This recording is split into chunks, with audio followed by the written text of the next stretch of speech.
to the third episode of my knitting podcast. It's been a long time since I've uploaded my last one, and mainly that's just because it's finally been summer in Seattle and it's finally warm enough to be outside and do outdoor activities. So I've been doing that a lot during the weekends. So that means that both my progress with a lot of my knitting projects has slowed down, but also I just haven't found the right time to film another episode. But because also my knitting has slowed down, I finally accumulated enough projects where I feel like I have a substantial amount of things to finally talk about. So let's just get right into it. And the first project that I finished since the last video is my Cumulus top by Petite Knit. So this is her. And I made this in the Knitting for Olive Pure Silk in the shade Mandarin, which is such a bright and fun orange color. I think it's perfect for the summer. And yeah, it's just like a very fun color. So I really enjoyed this. I will say I didn't really enjoy the process of making this top itself that much. I had a lot of gauge issues, and they mainly stemmed from the part of the top where you have to knit the triangles first. So I was having a really hard time getting this gauge to properly match the pattern. And I might have discussed this in the previous video, but essentially to fix that, what I had done is I was knitting the knit rows in the flat section normally, as I would continental, and then for the purl rows I was doing Portuguese style purling, which is where you wrap the yarn around your neck and you use that to hold tension. And what that helps with is it just tightens up your purls a little bit more so they match your knit rows better, so your gauge is a lot more even. And I think if you were to look at my top, you would see that the flat parts actually match the knit in the round parts pretty easily. It's pretty seamless from the flat part to the knit in the round part, and I think I would credit that pretty much to the Portuguese style purling. For me, when I just purl normally, my purl rows do end up being quite a bit looser than the knit rows, and I think in the cardigans that I've made before, that is not super noticeable, but for some reason when I was working with this pure silk, it was super noticeable. So I had done that fix and redone the triangles, but then after I had knit a bit of the body, I tried on the top and I was like, this is way too big, and I took some measurements and I was actually making essentially the next size up in the pattern from what my size is, and that made me realize it's gonna be time to frog this and just restart the whole thing. So that is what I had to sadly do. And it wasn't the worst thing because I was like, I'd rather make this top in the right size and have a better chance of wearing it. It was just way too loose as per the way I was making it before. And I just was struggling to hit gauge. So I was using 3mm needles, which is the recommended needle size, and it was just not happening for me. So I basically made the decision to just knit the triangles to be 2 rows less than what the pattern specified. And with that, even though obviously I wasn't following the pattern exactly, the dimensions of this part right here from, I guess, basically the circumference of the top, I was able to match that a lot better once I had made that modification. And when I was looking through some of the Ravelry projects, I did notice that some people had also done the same thing, and that's how I actually got the idea to just do a couple rows less. I had seen someone else do it in their project, and I don't know if this is just a me issue, but this was actually one of the first times that I've struggled to hit gauge. I will say I haven't worn this top too much because of these spaghetti straps. I think this top does not look that great if you wear a bra underneath. There are some spaghetti strap tops where I don't mind wearing a bra, but I think this is just not one of them. I think this one, it looks so much cleaner and nicer without the bra strap showing underneath, which obviously makes it just a little bit more annoying to wear. And so I've only worn it a couple times during the summer. And also consequentially, I haven't actually blocked this yet. So I have no idea how to block silk. That is definitely a me problem, and I will have to do more research on that. I've heard some people say that the best way to block silk garments can be to just lay it down and spray it with water instead of fully submerging it in water like you would with woolen items. So I have yet to do some more research and completely figure that out. I just haven't worn it that much, so you know, it hasn't warranted necessarily like a wash per se, but I do think I'm interested to see what it's gonna look like once I do block it out. The hem is it's a little tight, I would say. Not overly so where it looks like it's cinching in at the bottom, but it is a tiny bit tight just because it's the folded hem, which is, I think it makes it look really nice and finished.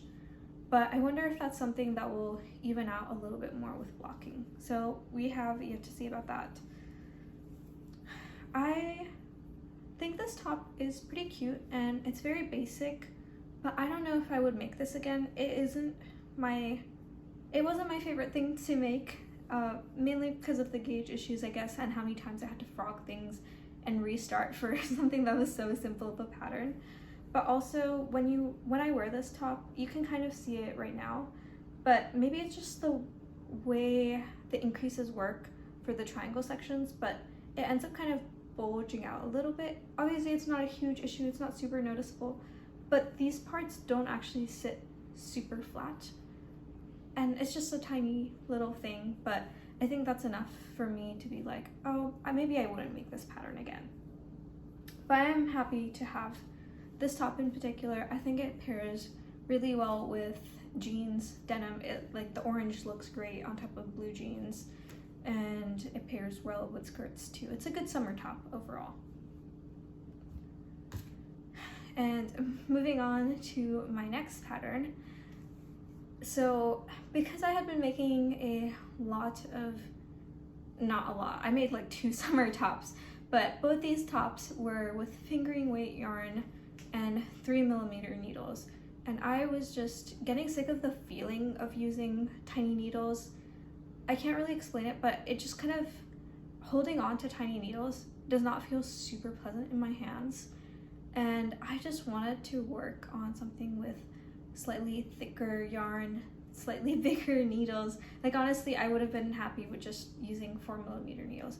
So that's why I was like, okay, maybe let's move away from summer garments for a little bit and just work on something else. So I decided to make a sweater vest, or a slipover as this pattern calls it. And this is the Stockholm Slipover by Petite Knit. It is a very basic slipover, nothing crazy, just a ripped collar, ripped armholes. And yeah, it's a very super basic, simple piece. I can't say much about how it wears just because I haven't gotten the chance to wear it at all. The summer has been pretty warm, so I haven't really given it a test run. And I also think the slipover looks best with a white collared shirt, or just a collared shirt in general underneath, and I don't own any of those. I'm hoping to acquire one for the fall/winter, and so I think this is going to pair well with a collared shirt once I get that. So I knit this using the Shibui Knits pebble yarn that I had thrifted. It's actually quite a nice yarn. I later learned that it's pretty expensive, but I got it for like $3 a skein, which was a steal.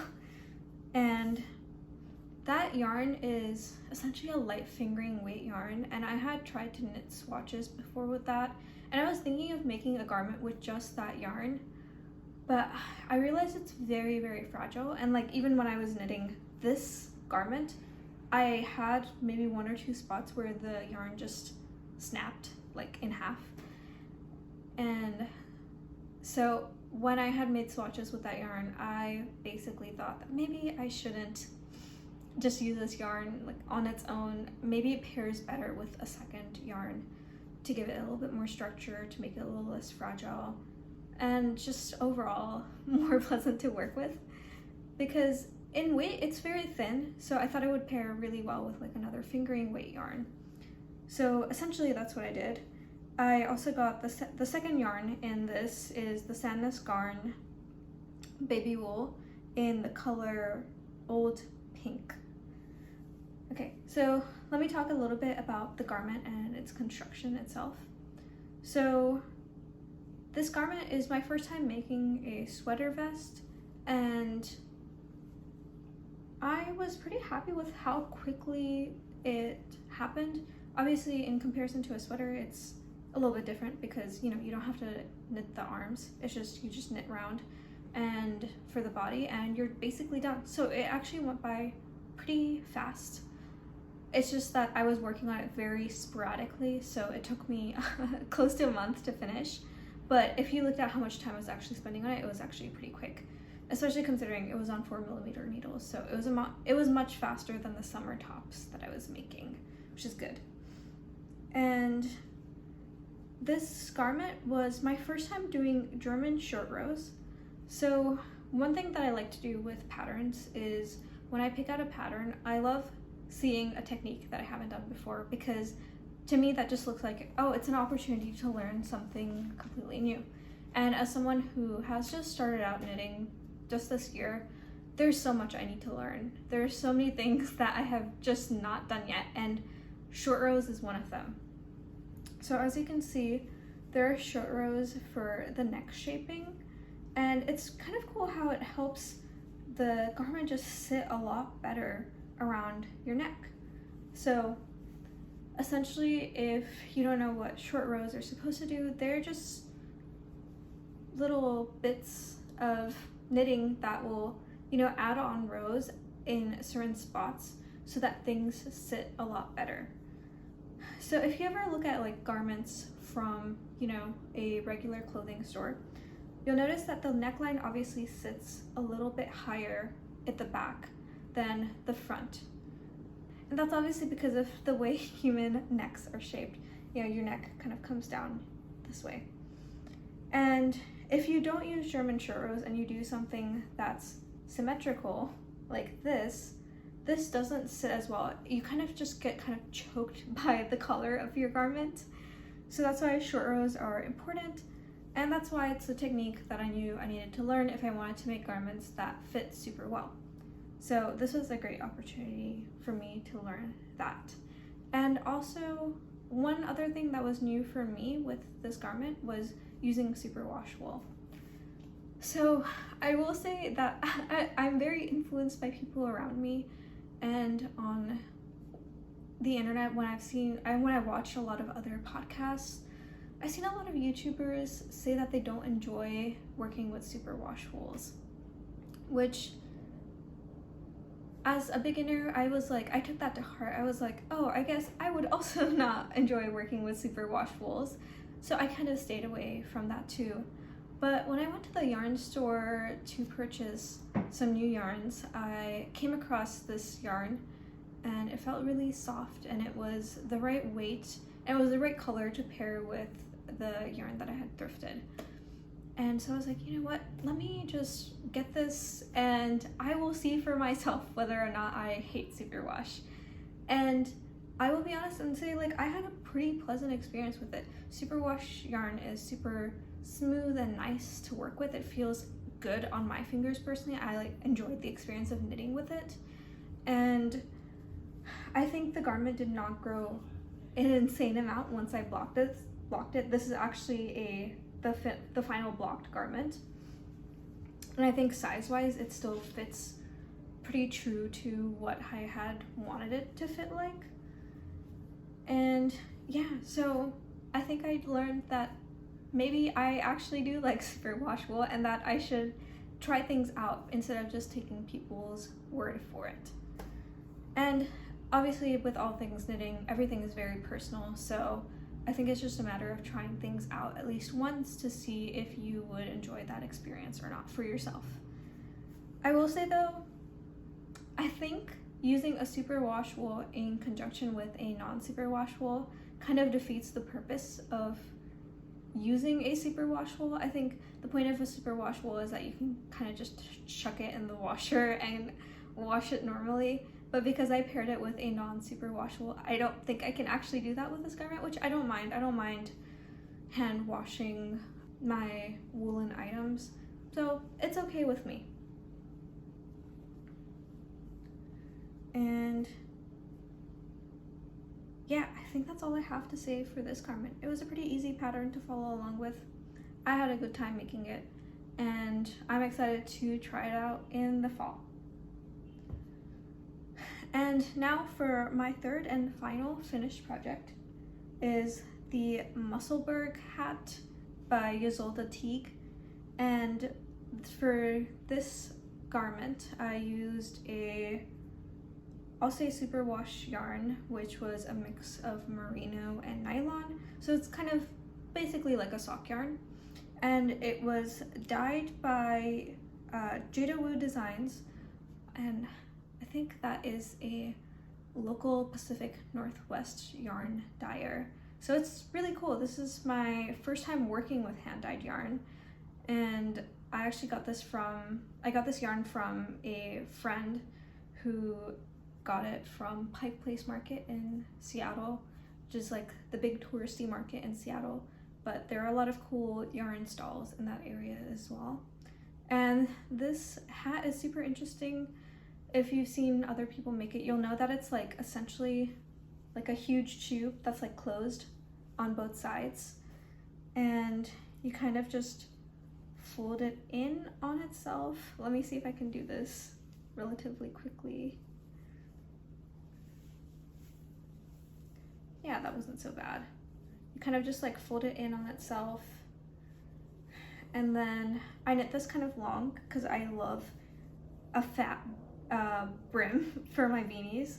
So yeah, it has a super thick brim because you essentially have 4 layers of fabric, and I think the fit of this beanie is just really good, and I'm very excited to wear it in the fall.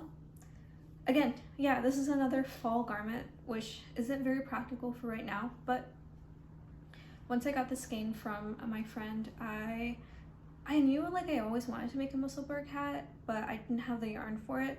And now that my friend gifted me like the perfect skein of yarn to use for this, it was just, I just had to make it. I will say for this pattern, the hardest part is just getting started. I had to do essentially, I can't remember what it is in knitting, but in crochet it's called a magic loop. I had to do the equivalent of a magic loop in crochet, but in knitting. So essentially you cast on stitches to a loop and then you close it shut by pulling on one yarn end, which is really cool. I had no idea you could do that in knitting. I've actually never really done a cast on that was circular. So this is my first time doing that. Again, fun to learn a whole new technique with this pattern. And then after that, it's just rows and rows and rows of stockinette. So super simple, but time consuming, obviously. And at the end, you just do decreases to close it back up, and that mirrors what you did at the start. So you can kind of like choose which side you like to be on the outside. You can either do the cast on side or the ending, the cast off, bind off side, I guess, or the side with the decreases. Yeah, I guess the side with the increases or the side with the decreases. You can choose which one faces outward. I think to me, they look pretty dang similar, so I can't really tell the difference. And I will say, I think this pattern is the perfect use for hand-dyed yarn because it really does show off all the different like variations in color for the yarn through the beanie. Just having plain stockinette just really shows that off. I feel like when you mix hand-dyed yarn with complex cables and patterns and lace patterns and things like that, I think some patterns it does genuinely look good, but I think sometimes the yarn takes away from the beauty of the lace or the cabling, and then sometimes the cabling also takes away from the beauty of the yarn. So I've personally found that if I have a more interesting yarn, it lends itself better to plainer patterns, and if you have a more interesting like cabling pattern or lace pattern going on, I think that lends itself better to plain and simple yarns. You know, it just, when there's like cables and colors and all that going on, it just looks like a bit too much like sensory overload for me. So that's why I thought this pattern was the perfect use for this yarn. And yeah, so for this hat, I had a 430 yard skein, and I tried to use up as much of this yarn as possible, except when I was doing the decreases, I realized that I had just gone too far and I didn't have enough yarn to finish out the hat. So I took off a couple rows and tried to do it again, and then I realized I had taken out too much yarn, but I wasn't willing to like redo it again. So I do have a tiny bit of yarn left over, but I pretty much used up most of a whole skein of yarn. So if you get a skein of sock yarn, this is the perfect way to use it up. I really love this pattern. I really love that you can just start it with any needles and yarn that you have, and then you just match the gauge to, you match the pattern to your gauge, which is really cool. I haven't seen any sort of construction like that. And yeah, so this pattern is super unique. I think it's well worth its money just because of how many different, I guess, configurations it supports. And then that is all for the finished projects that I've had since my last video. 3 is, I think that averages about to maybe 1 a month since my last video, which has made me realize I'm in awe of all the knitting podcasters who crank out that many projects in every one of their like once in 2 weeks videos. I'm in awe of that, but I guess that could just never be me at this point. And so now, moving on to my works in progress. I currently only have 1 work in progress because I am quite often just a monogamous knitter. I would say I do get overwhelmed by having like too many projects going on, and I don't know, I kind of just like focusing in on one project. So let me get this untangled so I can show you guys. I am making what I think might be my last summer top. It's the middle of August. I would say there's probably, September still has warmer weather in Seattle, so there's realistically only 1 good month of summer really left here. But yeah, that being said, I'm still working on a summer top. So I went to a yarn store and they had this yarn on sale. It's Sadness Garn Sunday in the color, let me see, Dusty Lilac. And it was basically on sale because it was a discontinued color from Sadness Garn, which is a shame because this is a very pretty color. And let me show the project itself. So this is the twist looped top by Other Loops, and it's very similar to the camisole number 5, which I have been wearing all summer long. It is so beautiful. I can wear it to work, I can wear it casually to hang out with friends. It is definitely one of my favorite knit garments. And so when I looked at this pattern, I was like, oh, it's very similar to the camisole number 5, except it's just a little bit more interesting because you have the cabling pattern down the middle, and also the camisole number 5 is a 2x2 rib, whereas this is a 3x2 rib. So the ribbing looks a little bit chunkier, but it's such a beautiful top. And currently I'm just on the body, which is a bit of a slog, but it's not bad. I think the cabling makes it a little bit more interesting at times because, you have to think about doing something a little different rather than just ribbing all the way through. And this top, like I had mentioned before, I love trying out new patterns where I'm trying a whole different technique.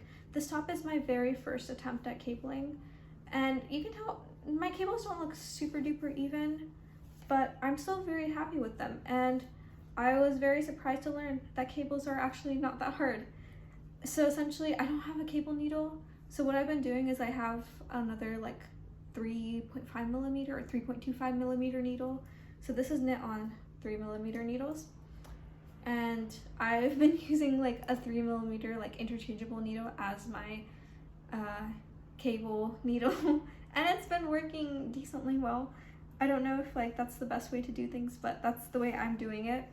With this top, I've been enjoying doing the cabling because I really want to do a cable jumper later this winter, which is the Moby sweater by Petite Knit. And it seems kind of intense, especially for someone who hasn't done any cables before, and I have never read, you know, a cable chart. So I feel like I wanted something that was a baby step between my regular knitting and a full-on cable jumper. So this was essentially that baby step in between.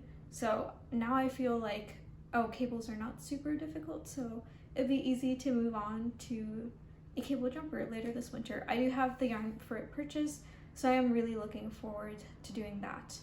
And for the last part of this video, I wanted to share some of my yarn acquisitions. So from my local yarn store, I got some of the Senescarn Peer Gint in the shade Yellow Ochre to make another hipster hat by Petite Knit for one of my friends for Christmas. And again, this was on sale because the color's being discontinued. And I love going into that yarn store and seeing their sale yarn because usually they have enough skeins that I can crank out a whole garment with them. So I got 2 of these for the weekend hat. And then my very last yarn acquisition is this yarn that I got in Portland. It is a heavy fingering weight yarn, and it's a sock yarn with 90% superwash merino and 10% nylon, which I'm not sure is great for socks because I'm not sure if the nylon content is enough, so I have to do a little bit more research on that. I think usually good sock yarns have somewhere between 25 to 30% nylon, so I don't want to make a garment that's going to fall apart in a couple of wears. I think my other option with this yarn would be to make another Musselburgh hat, which I think would look really pretty just with how much variation in color there is in this yarn. And yeah, I think it's going to be great to have a garment out of this because I think it's always going to remind me of that trip that I took to the Oregon coast and then through Portland back to Seattle. So I'm excited to make a garment out of this yarn too. And that's kind of everything that I have for this video. Thank you so much for watching.